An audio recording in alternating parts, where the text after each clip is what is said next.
Folks, welcome to the Stampede. It's Bullet Points. It is 2023, and both teams are already into MAC play on the hardwood. We've got news from the football front going into January, February period, and we've got a very special guest. Let's start it off. Let's get my co-host. Let's get my wingman, Rob Ryan. Rob, how you feeling? How you going so far in 2023?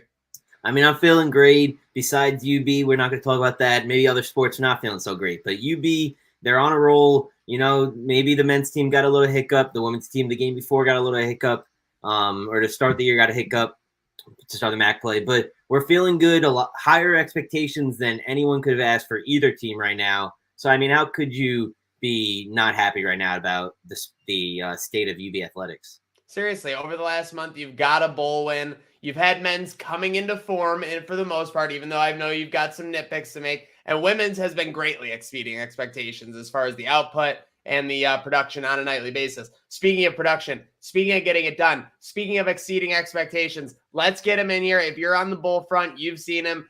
UB in 5. Ben, welcome to Bullet Points. How you doing tonight, sir? Hey, I'm doing great. Thank you so much for having me. I appreciate it. No problem at all. But let's get right into it. It's kind of a broad topic I wrote, obviously, on the rundown. A little bit ridiculous, obviously, if you want to critique me. But with that said, Ben, I know you've been, blogging over at ubn5.com. What do you see kind of as the state of UB athletics, the trends, things moving? I mean, obviously, it's been kind of back and forth these last 2 to 3 years, but I think there's maybe some clarity finally coming to the front. Yeah, absolutely. So I think in today's modern college environment, right, like it's the best way to judge the health of an athletic program is by how its football team is doing, right? So I think from a pure wins and losses standpoint, from a administrative coaching standpoint, I think that team is in a good place. I really love Mo Linguist. If you read the newsletter UBN5, I've been a Mo apologist right along here. So I think the fact that they did go 7-6 this year, that they did improve their total overall wins by 3. The fact that Mo has been great at recruiting so far and really being able to bring talent into the program pretty much at will, it seems. All those are good things. The bowl win, getting into a bowl game, the marketing component that comes with that type of publicity, all of that's awesome. The fact that the basketball teams, Rob, as you mentioned, and Maniac, you mentioned as well, the fact that those teams are doing so well right now, considering the place where many people thought that they would be, myself included, frankly, also great. You look at some of the other programs, wrestling seems to be doing well. The women's volleyball team seems to be doing well. So from a purely athletic point of view, I think that the school's in a good place. Now, that being said, there are some, pretty serious red flags, I think. Facilities continue to be an issue. It's awesome that the locker rooms for football are upgraded in 2020. It's great that the new Sports Performance Center is going to be built. That was exciting news when we saw that earlier or late last year, I guess it would be. You look at the master plan from 2014, though, and very little of that has been implemented. And we're looking at almost 10 years out from that right now. I think I don't live in Western New York anymore, sadly. I live down in D.C. So I think the soccer team is actually still playing at the football field, if I'm not mistaken, UB Stadium. That stadium has had very little in terms of renovations that are, visible from the outside looking in. That's a problem. That's a problem. Getting fans in the stadium, having a good fan experience. Those are things that are lacking, I think, across all sports right now. I've been watching I know students are out of school right now, but I have not seen alumni packed, to any extent so far, which is disappointing. And then on top of that, we look at the whole new environment around name and image and likeness. And I mentioned this in one of my posts also. And it's not so much to me that, hey, Justin Marshall isn't getting the Mighty Taco deal, which would be cool if he did. I think that would be great. You don't have to tell me twice. Rob knows that I was banging down his phone every game with get the ball to Justin Marshall. 100%, right? 100%. We can get into that if you want to as well. I think the bigger thing that worries me from kind of a broader health of the program going forward is, do they have an NIL collective? Is that being built out where we can recruit athletes through the fact that, they have guaranteed money when it comes down to it, that we can afford to bring in, and it sucks that we're even talking like this, right? That we can afford to bring in the type of athlete that will allow this team to be, top tier group of 5 for football specifically. but then for other sports as well, across the board, that has a ripple effect, throughout. President Tripathi, I have more faith in than probably a lot of people. Rob, I see you shaking your head. I feel like he does what he can in a tough situation. The New York State legislature has not been kind to UB in terms of athletic allocations, but again, like, those are excuses. And if we want to have a competitive program 10 years from now, I think it's important that these things get addressed today. So I've been rambling, guys, and I apologize. No, and it's a great point. It's a great transition because, Rob, as long as I've known you, it's been about UB being in that top tier of Power 5 and even kind of breaking through and being relevant, at that national D1 level. So are you worried a little bit, kind of like Ben's alluding to? I mean, is UB getting kind of left behind in this NIL? I mean, this is almost like a gold rush, honestly. I mean, the schools that are finding out to do it the right way and do it, again, you can debate what the right way is, till the cows come home or whatever. But at the end of the day, these teams are getting top prospects because they're lining their pockets with NIL deals. Yeah, I mean, the problem is that Ben said it. It's that we're a SUNY school. It all comes down to the New York State Legislative. They're never gonna put us ahead of any other SUNY school, so it doesn't matter how good we are in sports. Now, you said Tripathi tries to do everything, and we're not going to get into that. But I mean, it's rumors, but I have heard outside stuff which he could have prevented, but he helped the hand towards it. But I mean, he has. I will agree. He does try as much. I mean, he does allow Mark. And if he wasn't trying, you wouldn't allow Mark Allnut to have the nationwide search for a football coach. The nationwide search, which, I mean, didn't end up nationwide. They still stayed in pocket for men's basketball. Women's basketball, they found Coach Burke. So he is trying, but it all does come back to that we're a SUNY school.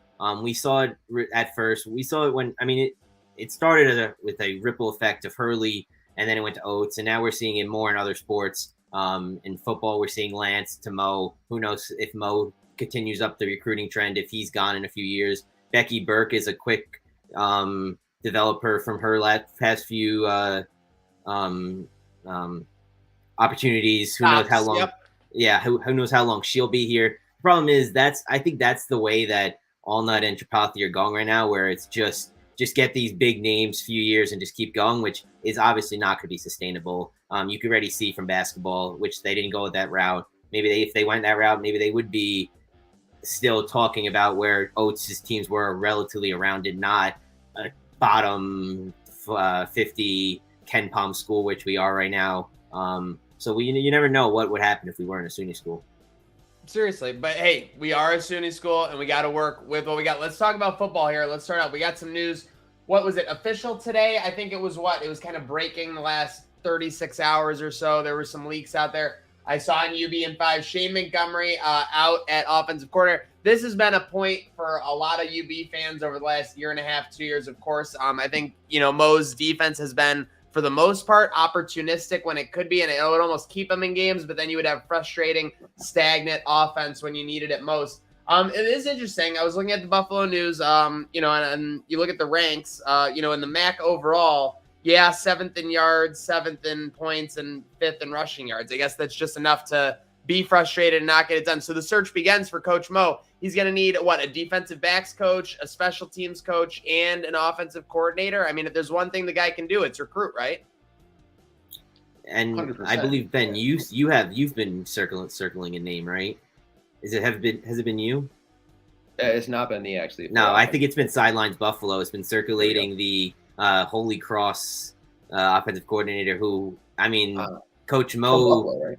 He's from Buffalo. Yeah. So, I mean, he has to have the way Coach Mo saw perfect hand what his offense could do last season. He's been leading a back. I think it's their 4 or 5 Pete now in their conference. So, I mean, that's a name you got to look for. But Shane Montgomery, he was a name that, I mean, you never want to wish for someone to get fired, but you just did not seem like he was fitting here. I didn't see any improvement. Last year I got in a couple arguments with Mr. Van Treese about the offense, and he was saying how it was Kyle not being able to adjust to the new offense and everything. Well, Shane Montgomery got this year with his own QB, and it was still all the same. I mean, it was a little better because of the weapons, but there was no scheme whatsoever on that offense. Yeah, I would have Seriously, to no agree. method to the madness. Ben, your thoughts? Oh, don't get me started. I got into it a little bit with it must be Shane Montgomery's son on Twitter a couple times also. That's neither here nor there. And again, like, not celebrating the fact that the guy lost his job. I'm sure he'll land on his feet. He has a pretty large network from the last 20 years of coaching in football. Chris Smith is the name of the fella from Holy Cross, by the way. Yes.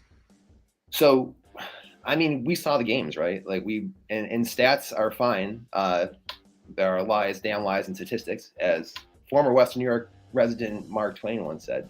And I think this is a good case of that, actually, because the numbers are okay. If we want to judge an athletic program by the strength of the football team, I think we can judge a football offense by the strength of its quarterback. And I'm a Cole Snyder fan. He grew up not far from where I grew up. I used to play on those same fields he played on out in southwest Chautauqua County. But he seemed to regress for a big chunk of the season. And games they lost, there are times they can be pinned right on him. Some of the bad turnovers, some of the bad decisions, and the fact that, we just went cold in the fourth quarter sometimes and lost some games where we had double-digit leads going into the end of games because we couldn't score. We stopped scoring, or we turned the ball over, or had to settle for field goals. I think Cole has talent. Obviously he has talent. He was a Big Ten quarterback for 2 years. But the fact that he didn't come along farther than he did, very disappointing. The fact that you have playmakers like a Justin Marshall and you can't get him the ball consistently. You can either try to get him the ball 40 yards downfield with a quarterback whose arm is questionable in terms of hitting that pass on a consistent basis, or trying to get him the ball behind the line of scrimmage on these bubble screens that would just explode. It seems like every time they tried to run them, it was again very frustrating. The use of Ron Cook for the last 2 years, really, I just don't understand it sometimes. Ron is like a muscle hamster. When you see him in person, he's a big dude for 5'9". But running him between, guard and center, it just doesn't seem like something that would be his forte necessarily. The limited use of Mike Washington, the fact that Robbie Mangus, who came here billed as an offense, like a pass-catching tight end, I don't even know if he had 250 yards receiving this year. So things like that, the fact that the offense stalled, never really had an identity. The offensive line, and I know that we put a couple guys on the and I can say Weeks, I was a UB alum, right? We are all alums here. So the fact that we put 2 guys on the All-MAC third team, I think, fine. But you look at the advanced stats on the offensive line, and it was one of the worst in the MAC, if not in the country at times. And on top of that, and I think we saw that with some of the pressure, again, Cole's development, I think, was hurt by the fact that he was running for his life a lot of times. And the fact that, our eyes don't lie. Like, there are just times when that offensive line was not getting the job done. So, I mean, that's pretty much just went through everything, right, across the board. For an offense that statistically maybe looked better than it really was, we saw the problems this year. UB could have won 2 more games if they had 2 or 3 more touchdowns, and that's huge, right? Like a 9 and I got bad math. Where were they? 9-4 record is much more impressive than a 7-6 record. So. Legitimate argument, Rob, that if they had an above average offense in the MAC, they might have been in Detroit. They're easily in Detroit. I mean, everyone, when we started, what was it, a 5-game winning streak? We started 4-0 in the MAC or 3-0 in the MAC.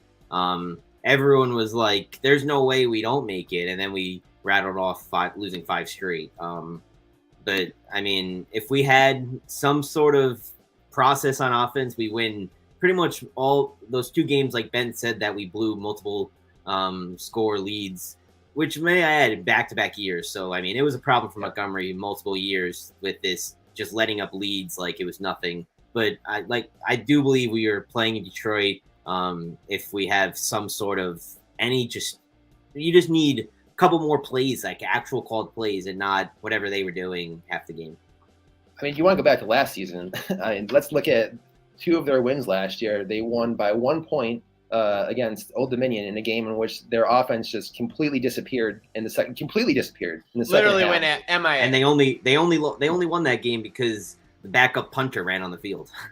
Backup punter, yeah, exactly. And the fact that James Patterson forced a fumble at the 1 yard line, the fact that defense scored a touchdown that game. I mean, the fact that CJ Brazil blocked a kick that he ran back for a touchdown. The offense was pretty bad that game. They won against Ohio last year using a backup quarterback who couldn't run, and granted there were issues with the defense, or who couldn't throw, he couldn't run quite well, we found out.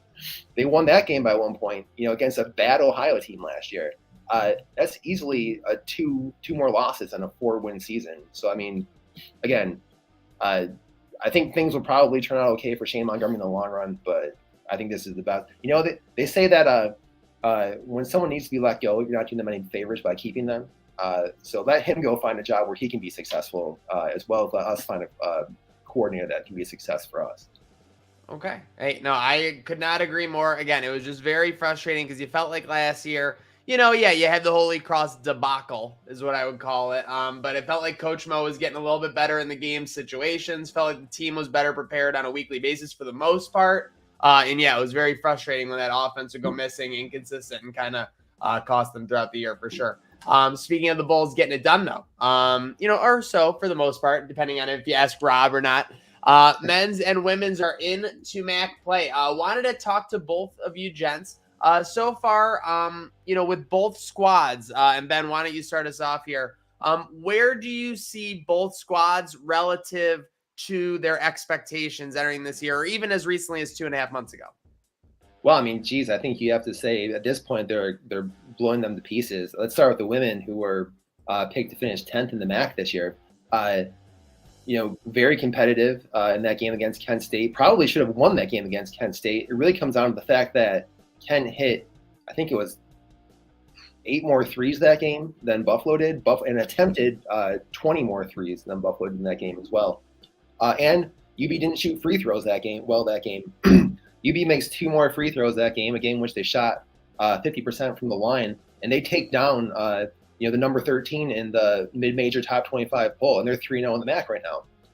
I don't know what Becky Burke did, honestly, because they seem like they flipped a switch going from that Bucknell game into that Kent State game, where I described it in the blog a few times as rock fights, in which they were winning games, but they were winning ugly, and they were not scoring a lot of points. They still have, I think, the 11th ranked offense in the MAC with the number 1 defense, which is great. But their transition game has just come alive. Maybe it's from the fact that by both necessity and by desire, they've been able to really shorten their bench. They're playing 6 or 7 players a night. Really only see Perkins, who I like to love Perkins as well. Gotta love a Perkins in a Bulls uniform. That's all I gotta say. Absolutely. So I think that she's only tapped into her talent. Same with Hattie Ogden.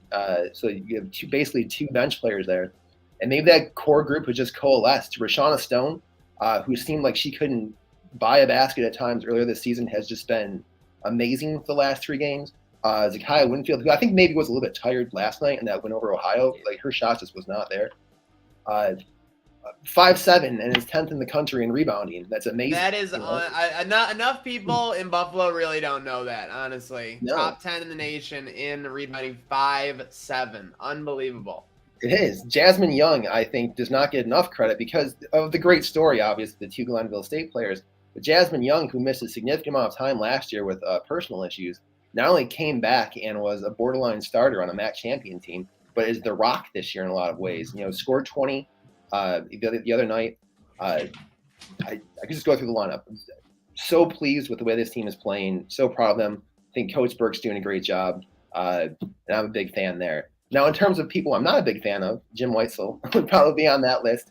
Was disappointed with the way he used his bench last year. Was very upset to see Skogman leave, although I will admit he's not exactly setting the world on fire at Davidson this year. We're going to try to catch him, actually, when he plays at George Mason this weekend.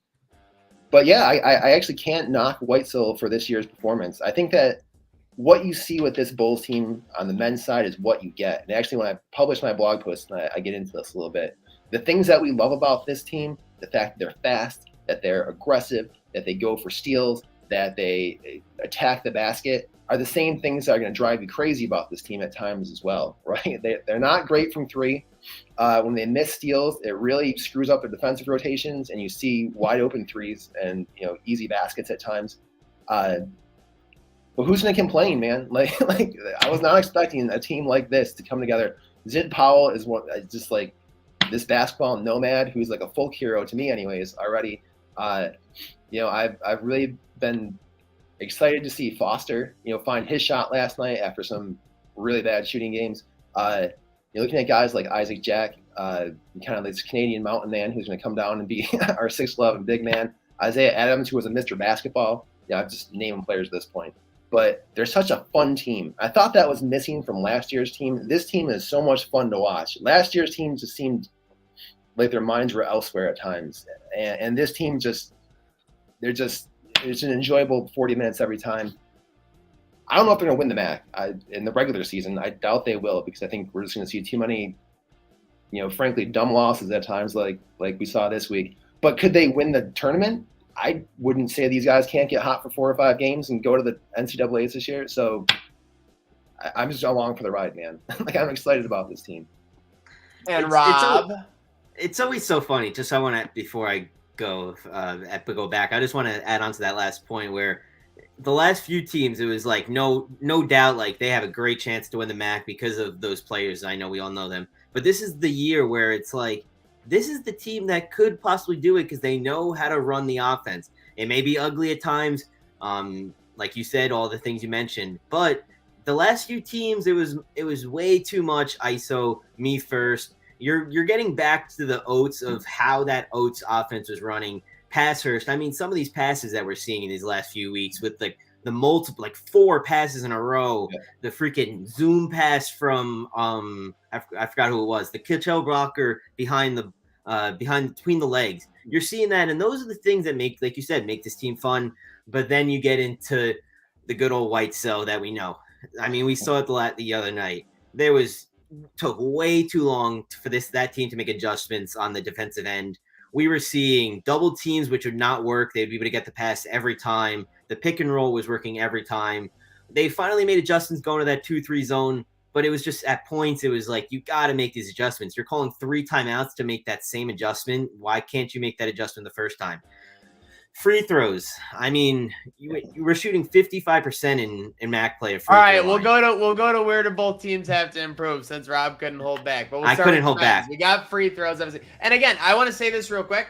I think both teams are Captain America-ing, where they are like almost ahead of where they're supposed to be. So they stumble at times and it looks really awkward or kind of like funky, but you're enjoying what you're seeing out of them. And you're like, wow, they really could achieve something that might be on beyond that. But okay, Rob, what do you got for the men's free throws? You got to make your free throws. Before improve, I'll go back to the women's before I go to the improvement, because I mean, they both have some of the same improvements that are needed. But the women's team, I mean, I will admit, the beginning of the season, I wasn't really watching. It was a tough watch. I won't lie. It was a very tough watching this team just struggle to score. I mean, you score 35 points. Go watch that Stonehill game now. I don't mean to interrupt you. Go watch that Stonehill game now. It was like watching a high school game. Honestly, it was bad. I mean, when you're scoring 35 points in a 40-minute game, like you're not even scoring a point per minute. Like but eventually the last few weeks when they started on a roll, I think they were on winning their last 6 or 7 or 5 or 6. Yeah. Ever since that kicked off, like you said, it was the what game was it that kicked it off? Right after what was it? Oh, I'm sorry. Well, the Bucknell win. Yeah, the Bucknell win. Penn State's when they started to look really different, I thought. Yeah. Yeah, I think the Bucknell really just like pushed it over forward, where Becky Burke was finally getting what she was looking for in her system. Where the defense, she said it in her press conference, it's going to be defense first on this team. We saw it early. They were playing great defense all the time, but that offense was not coming. But you know what? We'll go back to our good old friend, Coach Jack. Defense leads to offense, and that's what we're finally seeing. We're seeing the offense. But I can't. You can't. No matter how they finish, I think this is a successful year for a team that had one returning player. And may I add, Jasmine Young has been a great I don't know what Coach Burke It's almost told- like we got a new player. And I say that with all due respect to Jazz. Like, that was what she was supposed to be coming in. And you see it that I mean, I hate to, like Tudorhorn, everyone knows I love Coach Jack. Like, every player was either molded to be the best version of themselves or they transferred out, basically, was how it went under Coach Jack. So it was just shocking. When you knew Jasmine Young, there was a lot of hype around her coming in, and then it never really developed anything. Very disappointing. But yes, it's like an all-new player. You got to love what you're seeing from her so far. I mean, I did not expect this. I thought maybe I kind of assumed she'd be a starter because when you're returning from the one team, from a Coach Jack team where you're obviously highly recruited, you're just coming off a MAC championship, you're coming off of a span of just success, you're obviously going to get some playing time on a team with just a bunch of newbies. But she has taken a big turn. Rashima Stone, like you said, Zakiya Winfield. I'm loving some from the freshmen that they're bringing in. I think they're gonna have a great year, no matter how they finish. It's success. No one's expecting them to win the MAC. Like you said, the men could. I mean, the women could compete. Maybe. You never know. Anything can happen in the MAC, but I'm not expecting a MAC championship from that team. For now we can go to improvements. I'm trying to go for the women's quick because I know time. Of course, well, hey, at the pace they're at, they'll be winning the MAC championship by 50 right now. So That's yeah, true. It'll be interesting to see how they continue to progress. All right, Rob, what do you got for us? But for improvements, I mean, the big one, like I was saying, is free throws. Even both teams, I know on the broadcast last night, they were mentioning how the women's team is like the bottom of the MAC also in free throws. They were shooting pretty fine the last few games, so that's not fine.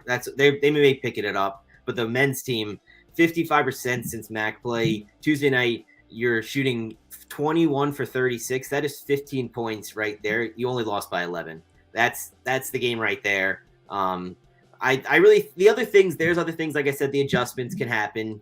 The 3-point shooting can happen. But I think this team, obviously, as you can see, their main goal is to drive. If you're going to drive, you got to know how to shoot your free throws or you're going to lose every game. I think as long as you know how to shoot free throws, this team could make a run. But I think there's other things to nitpick, but you're not going to nitpick a White Cell team because much of it is not going to get fixed. But you're not, even if it goes from 55% to 70, that's going to still win you 3 to 5 more games than it would have if you're shooting 55% every game. And Ben, let's say that UB brings in UB and 5 as a consultant. You get 30 seconds with each team, the women's and the men's. What are you saying to both for the remainder of the year? Stop the turnovers. I think that's what's a real killer right now. I think the men had 20 the other night. The women have had 15 plus for the past few games. It's just it's a momentum killer, and you see them, both of the teams, go into these stretches where they just can't score for hunks of minutes at a time. The turnovers are real killers there. Better shooting from the 3, better shooting from the line. Get rid of the turnovers. I think both these teams are in great shape. With the women, I would say, let's see what they do when they hit the real cream of the crop in the MAC. There's a lot of good teams in the women's MAC this year. The men, I think the men are going to be what they are throughout. But yeah, no turnovers, extra 3s after practice every day. The cream of the crop rises to the top. Huge shout out to Ben from UB and 5 for joining us. Obviously, a lot to be excited about for UB sports. Obviously, coming off a year where they, in a weird way, in an odd way, exceeded expectations in football. Also, make sure to check out UB and 5, obviously, for those daily updates and articles. Look at these awesome things. You got the ketchup, you got the agony and the ecstasy. I mean, come on, it's just great content right there. Huge shout out to Ben for joining us. Looking forward to again doing it again in the future. Absolutely, guys. Horns up, man. Seriously. And make sure you keep it tuned to the show that separates your linguists from your Weitzel's here at Bullet Points. Huge shout out again to Ben from UB and 5. Huge shout out to my co-host, Rob Ryan. You know that it's always G's down, horns up, let's go Bulls.